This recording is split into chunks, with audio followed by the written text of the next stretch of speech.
I'm writing this so that I can keep a bit of sanity. This is my suicide note. It's the end for me. I just want this down so that others may see why death brings suffering. Why you can't let one person die in your life. My daughter got home from school at about 2 PM. Her being in a kindergarten class sent her little tykes home before the others. I thought that I could get in an hour or two into some TV movies. I finished it around 1:40, and exactly after I turned the television off, a ring came at the door. I walked to the door and saw a little girl with her mother, selling Girl Scout cookies. I happily bought them and started to eat the tag-alongs. I gave the girl a little tip. When delivering cookies in the heat of Florida, you have to have a bit of decency. About 25 minutes later, my daughter got home. "Hello, Daddy," she said, throwing herself on me. I chuckled and got her some lunch. It was definitely a normal day, until that night. At around 1:40 AM, my daughter screamed bloody murder. I quickly jumped out of bed and ran to her room. I threw the door open and saw my daughter huddled in a little ball in the corner of her bed. I grabbed her quickly and turned the light on in her room. What I saw was completely chilling. I saw, written in red paint on the wall, lust, gluttony, greed, sloth, wrath, envy, and pride. Sins for your forefathers, sins you can't hide. What the hell was that supposed to mean? The 7 sins? My daughter started to hyperventilate, and she started saying, "Daddy, Daddy, Daddy, Daddy," over and over again. I grabbed her asthma inhaler and tried to give it to her, but she was so far into the asthma attack that she really couldn't do much.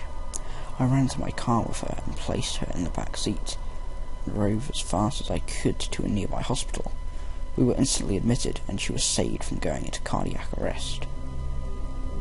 It turned out my daughter, at 5, had a heart disease.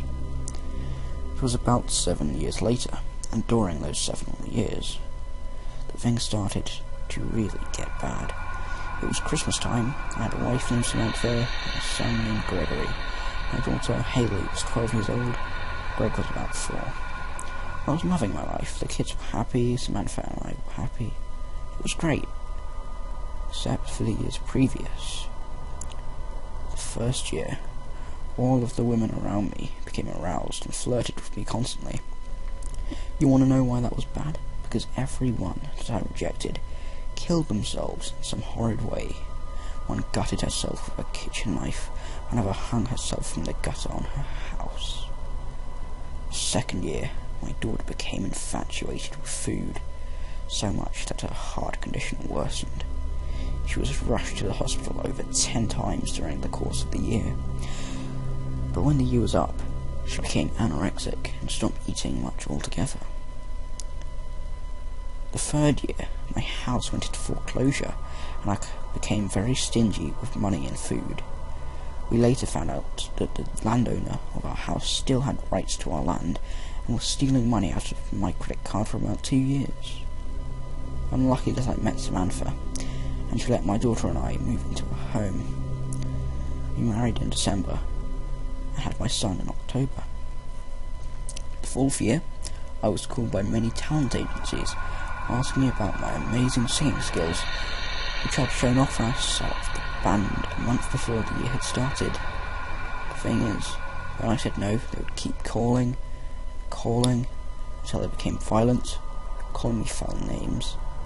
One of them even tried to kill me right outside my house. He shot at me with a handgun and clipped my ear. The 5th year, I became inexplicably angry with my daughter and wife for everything. I became abusive in the month of December, but in that same month I fell down the stairs and suffered brain damage, but so little damage that it gave me little memory of the year past. I only recall this because my daughter told me about it. The 6th year, my daughter became jealous of my son, getting all the attention. I tried to tell her that babies need more attention than 10-year-olds. She became angry and violent. She eventually ran away. I called the Centre for Missing and Exploited Children. They found her in an abandoned house next to us, hiding in one of the closets. She was starving and eventually kicked to anorexia. It was the 7th year, and nothing had really happened at all. That is, until that night, exactly 1:40 AM, that the shit hit the fan. I heard my daughter scream a blood-curdling scream. I quickly ran into her room and saw something that broke my heart and terrified me. A man stood looking at her bed, holding a sleek knife. He grabbed her and ripped her open with the blade. Oh God, it's hard to even think about it. But he took all that remained of her. Oh, Jesus Christ, I was so proud of her. My baby. It's the 8th year now. My wife left me, my son barely knows me, and I curse myself every day. My late wife who bared my daughter.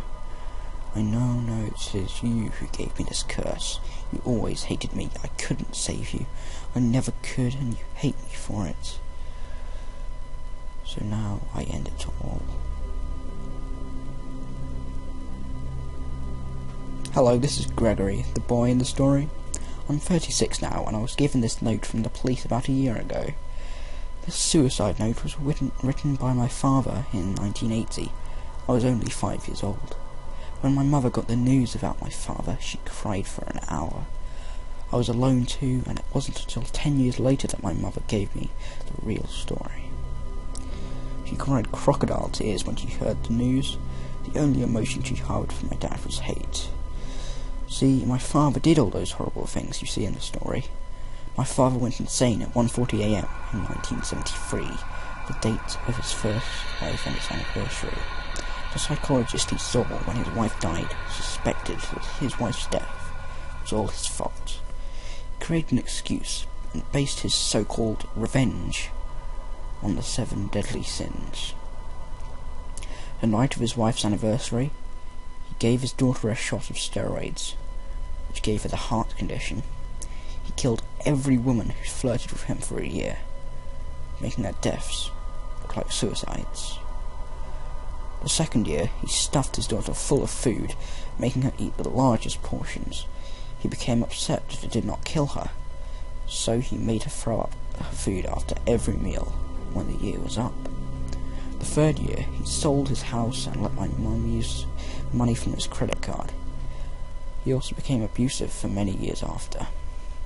The 4th year, he claimed that he was the most talented singer ever, calling talent agencies and such.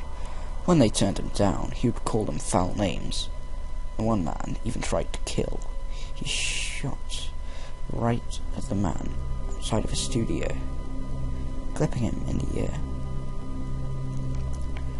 The 5th year, he tried to kill my mum and my late sister many times, but my mother retaliated, pushing him down the stairs. He acquired short-term memory loss and couldn't remember much about that month.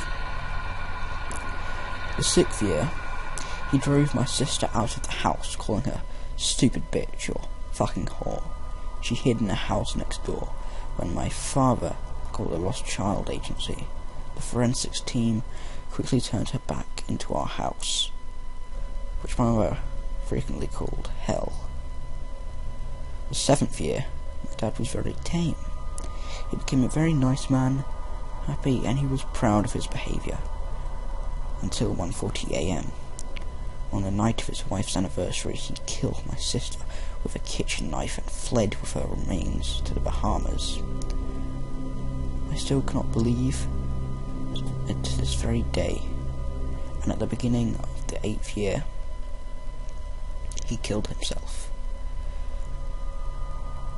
The police say that suicide, that he created a makeshift noose out of organic material.